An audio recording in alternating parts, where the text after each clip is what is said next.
Saudara-saudari yang terkasih, pada hari ini, Kamis 25 November 2021, permenungan kita diambil dari kitab Nabi Daniel, bab 6 ayat 12 sampai 28, dan Injil dari Lukas, bab 21 ayat 20 sampai 28.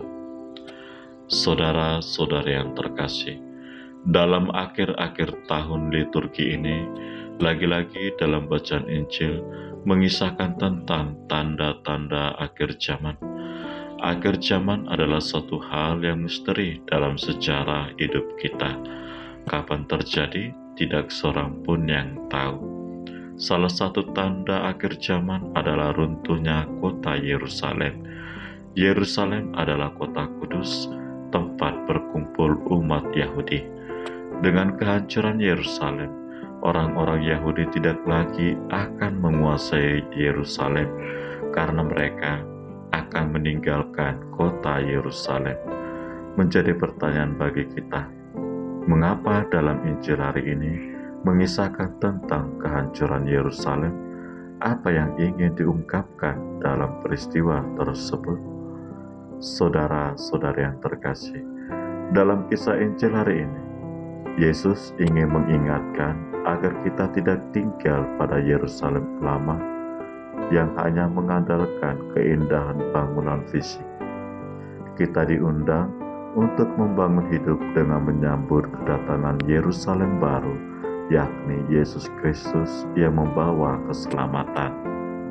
Yerusalem baru akan bangkit dan akan mengumpulkan semua bangsa, tidak hanya orang Yahudi saja, tetapi siapa saja yang mau datang dan menerima tawaran keselamatan dari Allah sendiri.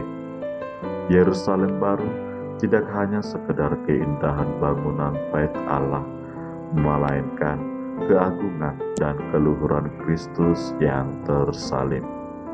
Saudara-saudari yang terkasih, kita adalah umat Allah yang hidup dalam masa Yerusalem baru. Hidup dalam masa Yerusalem baru berarti kita seharusnya sudah mempunyai hidup yang sesuai dengan Yerusalem baru pula. Hidup dalam Yerusalem baru berarti segala pergerakan kehidupan kita harus senantiasa dilandasi atas dasar hukum kasih. Namun, menjadi permenungan bagi kita, apakah kita selama ini sudah hidup dalam masa Yerusalem baru, atau masih saja hidup dalam masa Yerusalem lama? Hidup dalam masa Yerusalem baru berarti kita telah mempersembahkan diri kita untuk menyambut kedatangan Sang Penyelamat di dalam diri kita, sehingga jiwa kita akan mengalami keselamatan di dalam kerajaan Allah. Semoga Tuhan memberkati kita. Amin.